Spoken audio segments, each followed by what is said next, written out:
제주에는 지금 바다가 있습니다. 여러분은 이 물들이 지구를 완전히 덮었었던 적이 있었다는 것을 상상할 수 있겠습니까? 베드로 후서에 보면 노아 홍수는 그때 물의 넘침으로 세상이 멸망했던 사건이라고 말하고 있습니다.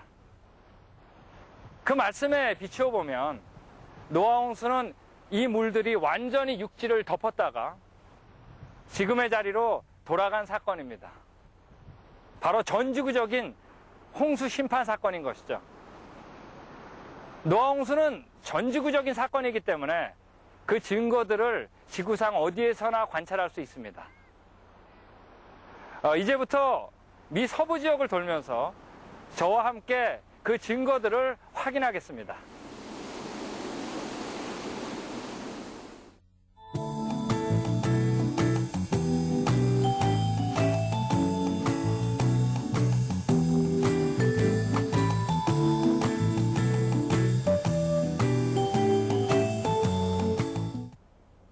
증거를 확인하기에 앞서 우리는 노아 홍수에 대한 성경의 기록들을 살펴볼 필요가 있습니다.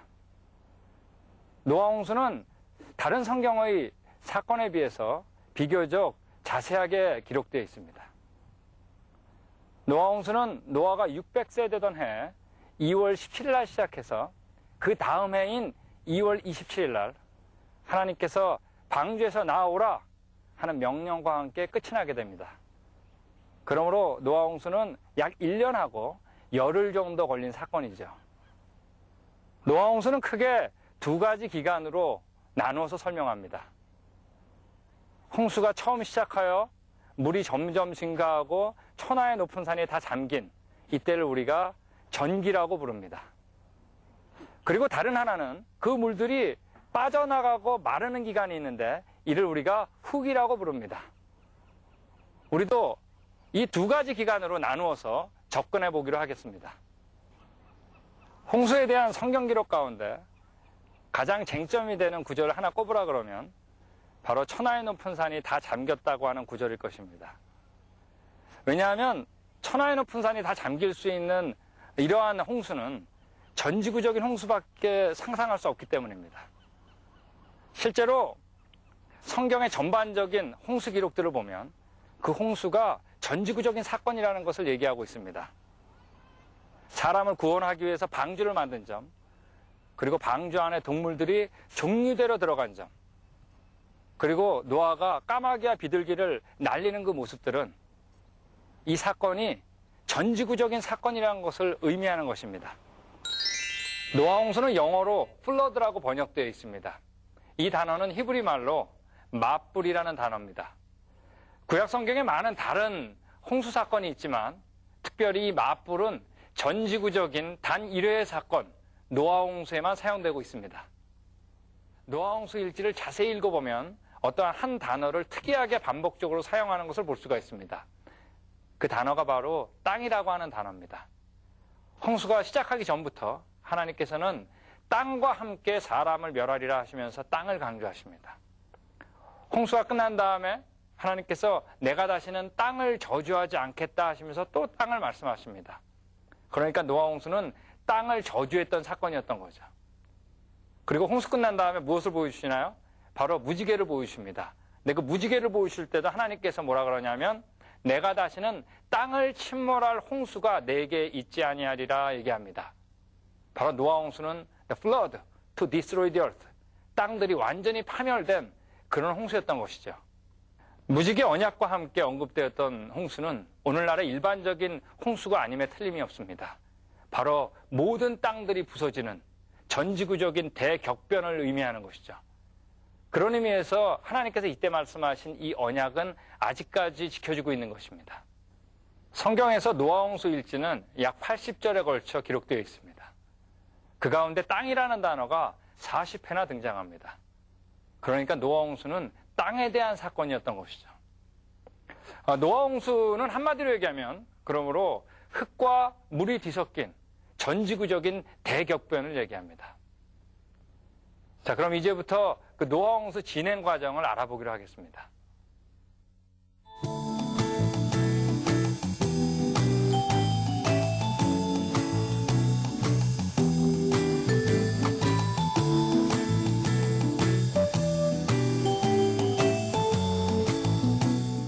노아홍수는 시작할 때부터 모든 기품의 샘들이 터지면서 시작을 합니다. 역시 땅에서부터 시작을 하는 겁니다. 땅들이 갈라지고 안에 있던 지하수가 터지고 더 나아가 지구 내부에 용암이 분출하는 모습을 그릴 수가 있습니다. 이때 엄청난 지진들이 일어났음에 틀림이 없습니다. 큰 지진이 일어날 때는 건물들이 무너집니다. 이때 토양액화, 영어로는 리퀴팩션이라고 하는 현상이 일어나기 때문입니다. 토양액화는 큰 지진이 일어날 때 토양이 마치 액체와도 같은 특성을 갖게 되는 현상을 말합니다. 다른 하나, 지진이 일어날 때 수반되는 것이 바로 쓰나미입니다. 물속에서 지진이 일어나면 바로 쓰나미가 발생합니다. 쓰나미는 아주 빠른 속도로 아주 먼 거리까지 이동합니다. 일반적으로 쓰나미는 시속 640km 이상으로 달려갑니다. 그리고 갈 수 있는 곳까지 갑니다. 파고가 무려 40m에 해당합니다. 어떤 쓰나미는 시속 1000km가 넘는 것도 있습니다.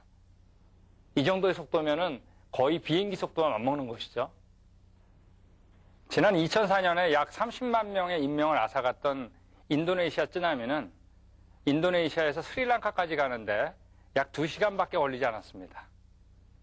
지진계가 만들어진 이래로 가장 큰 지진이 바로 9.5도였던 칠레 지진입니다. 이때 칠레에서 태평양을 건너 일본까지 도달하는데 22시간이면 충분했습니다. 모든 기품의 샘들이 터지며 시작한 노아홍수, 그리고 천하의 높은 산이 다 잠겼던 이 홍수는 전 세계적으로 쓰나미를 일으켰음에 틀림없습니다. 즉 노아홍수는 토양액화와 쓰나미가 동시에 일어난 사건이었다는 것을 말해주고 있습니다.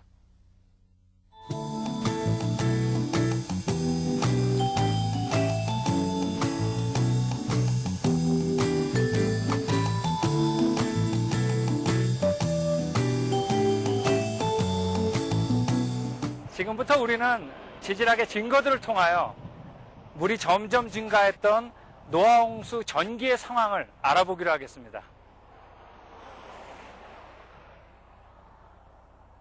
저는 지금 퇴적 지층 앞에 서 있습니다.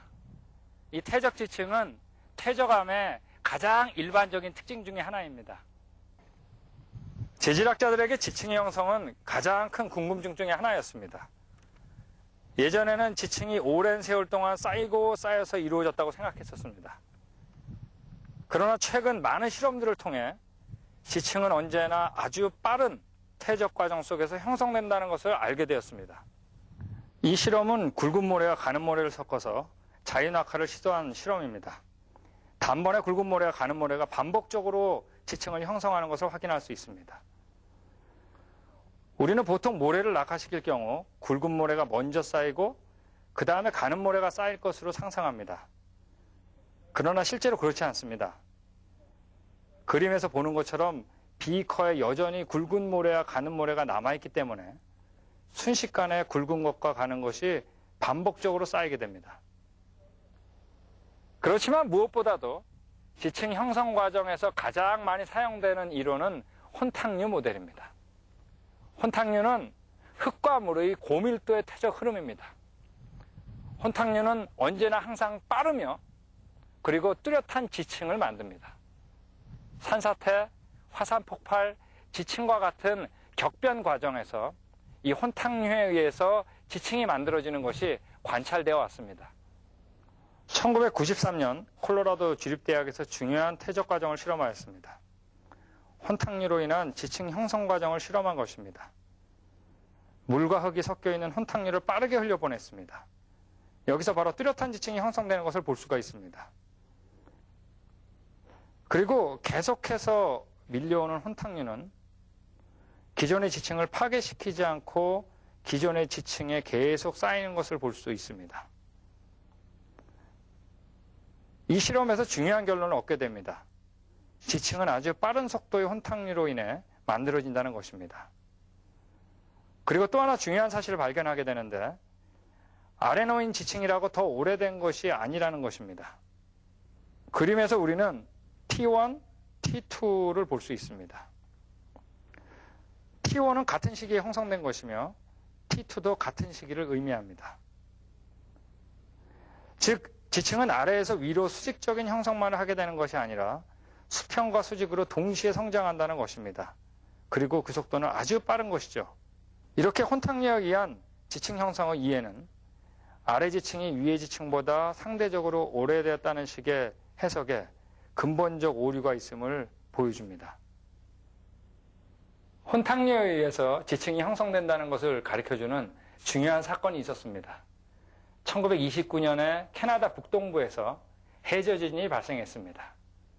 진도가 7.2였으며 쓰나미를 발생시켰습니다. 이때 지진에 의해서 토양 액화가 일어나고 대륙 사면을 따라 혼탁류가 빠르게 이동했습니다. 이때 혼탁류의 속도는 약 100km로 추정이 됐습니다. 그리고 순식간에 1m의 지층을 만들어버린 거죠. 또 다른 하나의 중요한 예가 있습니다. 바로 1980년에 미국의 워싱턴주에서 발생한 세인트 헬렌산 화산 폭발 때입니다. 이때 엄청난 양의 화산재가 분출했습니다. 화산 폭발이 멈춘 후에 정상부에 있던 화산재가 이어서 발생한 여진에 의해서 쓸려 내려갔습니다. 한마디로 얘기하면 혼탁류죠. 이 혼탁류가 순식간에 7.5m 두께의 지층을 만들었습니다. 저는 지금 그랜드 캐년에 서 있습니다. 그랜드 캐년은 그 면적만 한반도의 수배에 해당하고 그 두께가 1km에 달합니다. 이러한 지층의 규모를 설명할 수 있는 유일한 조건은 엄청난 양의 흙과 이들을 운반할 만한 엄청난 양의 물만이 설명 가능합니다. 그랜드 캐년뿐 아니라 지구상의 지표의 80%는 퇴적 지층으로 되어 있습니다. 어떤 것은 그랜드 캐년보다 훨씬 두꺼운 곳도 있습니다. 그러나 오늘날의 어떠한 자연 과정에서도 이러한 지층들이 만들어진 것이 관찰된 적이 없습니다. 여기에서도 역시 두 가지, 흙과 물입니다. 그런 면에서 성경에 기록된 노아 홍수, 즉 모든 기품의 샘들이 터지면서 시작했고 그러므로 흙들이 만들어진 것이죠. 그리고 천하의 높은 산이 잠겼다는 노아 홍수는 지구상에 보여지는 이러한 퇴적 지층을 설명할 수 있는 유일한 방법입니다.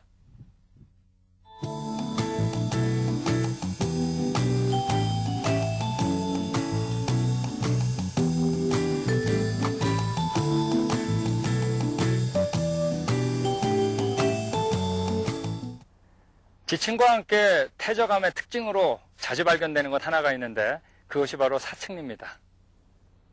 지층은 평행하게 보이는 반면 그 평행한 지층 사이로 경사를 이루면서 퇴적 지층을 보일 때가 있습니다. 이것이 바로 사층리입니다. 여러분은 제 뒤로 사층리를 볼 수가 있습니다. 사층리는 그 물이 흐르는 방향에 따라 모래가 튕겨서 이동하여 쌓여가지고 만들어진 것입니다. 지질학자들에게 이 사층리는 아주 중요한 정보를 제공합니다. 첫 번째로 지금 말씀드린 것처럼 이 사층리가 만들어질 당시에 물이 흘렀던 방향입니다. 지금 보는 실험은 역시 콜로라도 주립대학의 지층 실험입니다. 이때도 사층리가 형성되는 것을 볼 수가 있습니다. 보이는 것과 같이 사층리와 지층은 동일한 과정으로 빠르게 형성되는 것을 알 수가 있습니다. 단지 유속이 빠를 경우 지층이 형성되고 유속이 상대적으로 느릴 때 사층리가 형성된다는 것이 다를 뿐입니다. 사층리를 통해서 우리가 얻어지는 중요한 정보가 또 다른 하나가 있습니다. 그것은 바로 사층리가 형성될 당시에 필요한 물의 깊이를 예측할 수 있다는 것입니다. 실제로 지질학자들은 그러한 물의 깊이를 계산하여 왔습니다. 당연히 사층리의 두께가 두껍다면 물의 깊이도 깊어야겠죠. 자이언트 캐년은 세계에서 사층리로서 가장 유명한 곳입니다. 이들 사층리들 때문에 우리는 마치 음악의 선율을 느끼는 것 같습니다. 지금 보시는 이 사층리는 보시는 것처럼 그 두께가 약 15m에 해당합니다. 앞에 실험에서 우리가 보셨던 것처럼 이 정도의 사층리면은 그 다니엘 사층리를 만드는데 70 내지 80m의 물의 깊이 하에서만 만들어질 수가 있습니다. 그런데 이거 자이언트 캐년에서는 이러한 사층리들이 겹겹이 쌓여 있는데 그 총 두께만 하더라도 100m에 해당합니다. 그 면적도 한반도의 면적과 비슷합니다. 우리는 이들을 보면서 하나를 생각할 수 있습니다. 바로 노아홍수입니다. 그와 같은 대격변을 통해서만 이러한 사층리들을 우리가 이해할 수 있습니다. 그랜드 캐년도 역시 사층리로 유명한 곳입니다. 제 뒤에 보이는 하얀 띠가 바로 사층리로 유명한 코코니노 사암입니다. 이 코코니노 사암의 사층리에는 사층리 단일 두께가 18m나 달하는 곳도 있습니다. 이것을 우리가 계산하여 볼 때 이 정도의 사층리는 적어도 100m 이상의 물이 필요합니다. 더군다나 이 사층리를 모두 합하면 코코니노 사암의 전체 두께는 100m에 해당하고 그 너비만 한반도의 수배에 해당합니다. 여기에는 논란의 여지가 없습니다. 바로 엄청난 양의 흙과 물입니다. 지구상의 어떤 나라에서도 사층리는 쉽게 관찰이 됩니다. 그러나 오늘날 일어나는 자연과정으로는 결코 이들의 사층리가 설명될 수 없습니다. 오직 전지구적인 대격변, 노아홍수만이 이들을 설득력 있게 설명할 수 있습니다. 노아홍수는 결코 잔잔한 홍수가 아니었습니다. 그리고 물만의 홍수도 아닙니다. 바로 토양 액화위에서 혼탕류가 만들어지고 그리고 물이 점점 증가했던 홍수입니다. 지층과 사층리는 바로 이러한 격렬한 혼탕류를 만들었던 노아홍수의 중요한 증거입니다.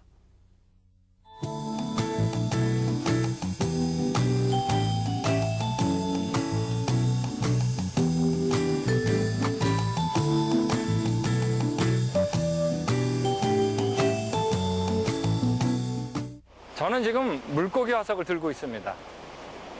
지구상에는 이러한 수많은 화석들이 존재하고 있습니다. 과연 이러한 화석들은 과거에 어떠한 일들을 경험한 것일까요? 물고기는 죽으면 바로 작은 물고기의 먹이가 되고 박테리아에 분해되고 맙니다. 물고기가 죽은 뒤에 가라앉아서 점점 흙들이 쌓여 화석이 만들어졌다는 것은 상상할 수 없습니다. 그런데 물고기 화석들은 한결같이 아주 자세히 보존되어 있습니다. 아가미, 등뼈, 지느러미, 꼬리 지느러미까지 잘 보존되어 있습니다. 이는 물고기가 살아있는 상태에서 갑작스럽게 매몰되었다는 것을 말해주고 있습니다. 물고기가 도망갈 새도 없이 짧은 순간에만 가능한 일이죠.